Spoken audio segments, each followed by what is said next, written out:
नमस्कार, जय हिंद। आज हम आप लोगों को बताने वाले हैं महिलाओं से जुड़े हुए 10 ऐसे लीगल अधिकार जो कि सभी महिलाओं को और सबको जानना बहुत ही ज़रूरी है।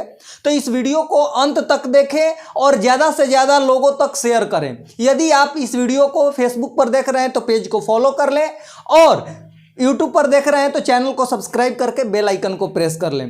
तो चलिए शुरू करते हैं। सबसे इंपॉर्टेंट जो 10 अधिकार दिए गए हैं, तो 10वें नंबर पर आता है संपत्ति का अधिकार। देखिए, हिंदू उत्तराधिकार अधिनियम के तहत नए नियमों के आधार पर पुश्तैनी संपत्ति पर महिला और पुरुष दोनों का बराबर हकदार होगा। जैसे कि सुप्रीम कोर्ट ने आपको यहाँ पर इमेज लगाया गया है कि सुप्रीम कोर्ट में ये कहा गया है कि पिता की संपत्ति पर बेटी भी पूरा अधिकार है, बेटी का भी पूरा अधिकार है। तो ये हो गया आपका 10वां अधिकार। 9वें नंबर पर आता है गरिमा और शालीनता के लिए अधिकार। किसी मामले में अगर आरोपी एक महिला है तो उस पर की जाने वाली कोई भी चिकित्सीय जांच प्रक्रिया किसी महिला द्वारा ही दूसरी महिला या दूसरी महिला की उपस्थिति में, यानी किसी प्रकार की यदि महिला की गिरफ्तारी हुई है उसका चिकित्सीय जांच कराया जाएगा तो कभी भी एक महिला ही उसकी जांच करेगी या एक महिला की उपस्थिति में उसकी जांच होगी। ये मैंडेटरी है, ये जरूरी है। आपका 8वें नंबर पर है रात में गिरफ्तार न होने का अधिकार। देखिए, सबसे इंपॉर्टेंट यही है, यदि कोई महिला अपराधी है तो उसको सूर्यास्त के बाद और सूर्योदय से पहले रात में गिरफ्तार नहीं किया जा सकता है। यदि वो ऐसा कोई ऑफेंस की है कि उसको गिरफ्तार करना जरूरी है तो उसको मजिस्ट्रेट के श्रेणी ये प्रथम श्रेणी के यानी ए श्रेणी के जो मजिस्ट्रेट होंगे उन्हीं के आदेश पर गिरफ्तार किया जाएगा। और गिरफ्तार कौन करेगा? कोई पुरुष पुलिस गिरफ्तार नहीं कर सकता है, उसको गिरफ्तार करने के लिए कोई महिला पुलिस ही होनी चाहिए, तभी उसकी गिरफ्तारी की जा सकती है। इसके बाद आता है 7वें नंबर पर मुफ्त कानूनी मदद के लिए अधिकार। देखिए, कोई भी महिला जो है बलात्कार की शिकायत हुई है या किसी भी महिला को मुफ्त कानूनी अधिकार पाने का पूरा अधिकार है।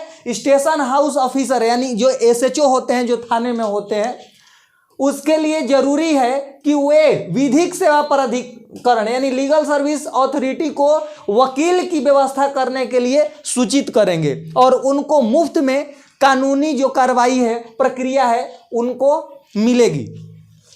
इसके बाद आता है आपका कन्या भ्रूण हत्या के खिलाफ अधिकार। कोई भी महिला जो कि गर्भ धारण करती है तो लिंग का लोग परीक्षण कराते हैं कि उसके गर्भ में क्या है, लड़का है या लड़की है। तो ऐसा नहीं कर सकता है, ये महिला का अधिकार है। वो अपना जांच नहीं कराएगी और यदि कोई उसके परिवार वाले या कोई दबाव बना रहा है कि लिंग का जांच कराना है या भ्रूण हत्या करवाना है तो इसके लिए वो शिकायत कर सकती है, ये उसका अधिकार है। इसके बाद आता है मातृत्व संबंधी लाभ पाने का अधिकार। देखिए, मातृत्व संबंधी लाभ क्या होता है? जैसे कि कोई भी महिला यदि प्रेग्नेंट है तो उस दौरान यदि वो कहीं काम कर रही है तो काम करने के दौरान उसको मातृत्व संबंधी लाभ लेने का अधिकार है, यानी उनको छुट्टी मिलेगा। छुट्टी कितने दिनों का?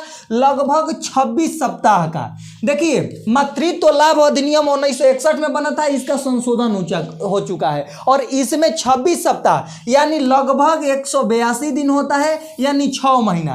6 महीना, 3 महीना प्रसव के पूर्व और 3 महीना प्रसव के बाद, यानी जब प्रेग्नेंट है तो 3 महीना जब प्रसव होने वाला उसके जो डेट मिलता है उससे 3 महीना पहले और 3 महीना बाद तक ये छुट्टी मिलेगी।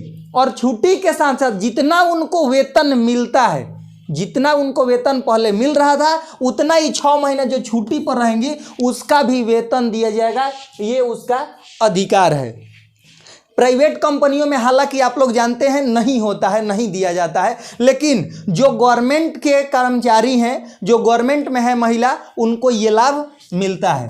प्राइवेट कंपनियों को भी देना है लेकिन मिलता नहीं है। घरेलू हिंसा के खिलाफ अधिकार। ये देखिए, घरेलू हिंसा क्या होता है?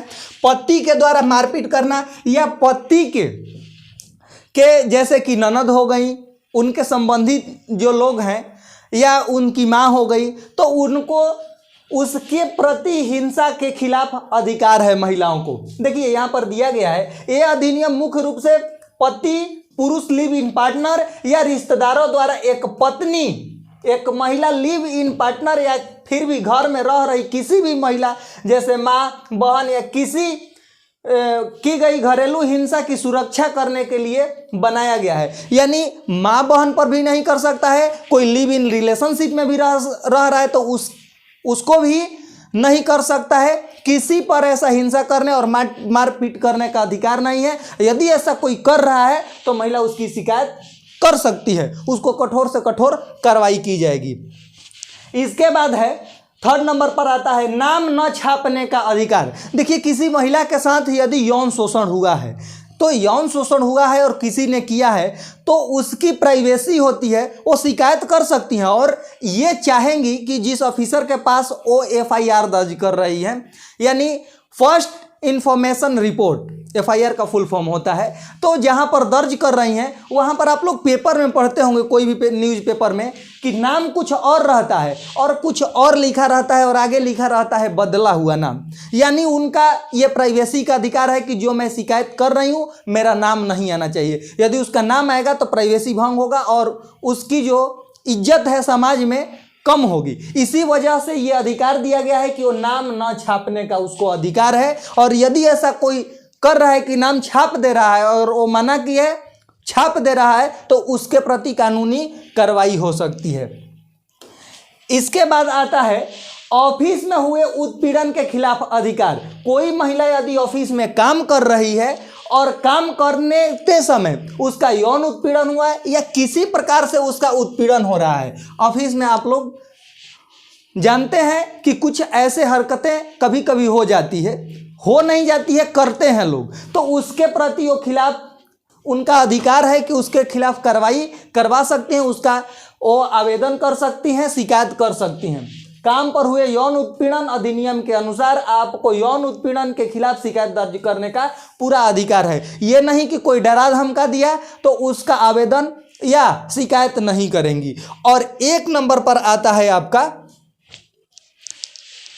समान वेतन का अधिकार। देखिए कोई भी महिला कहीं पर ऑफिस में कार्य जो है सामान्य कर रही है, यानी एक ही कार्य कर रही है, तो उनको पूरा अधिकार है कि जितना पुरुष काम कर रहा है उतना वो भी कर रही है, जो काम पुरुष कर रहा है वो महिला भी कर रही है, तो उसको समान वेतन पाने का अधिकार है। समान पारिश्रमिक अधिनियम के अनुसार अगर बात वेतन या मजदूरी की हो तो लिंग के आधार पर किसी के साथ भी भेदभाव नहीं किया जा सकता है, या वो महिला हो या पुरुष हो या ट्रांसजेंडर हो, कोई भी है तो काम सेम है तो उसको सेम ही वेतन मिलना चाहिए। ये थे 10 मुख्य महिलाओं के लिए अधिकार। तो अपने अधिकार को जानिए और ऐसे अधिकार को जानने के लिए इस चैनल को सब्सक्राइब कर लें।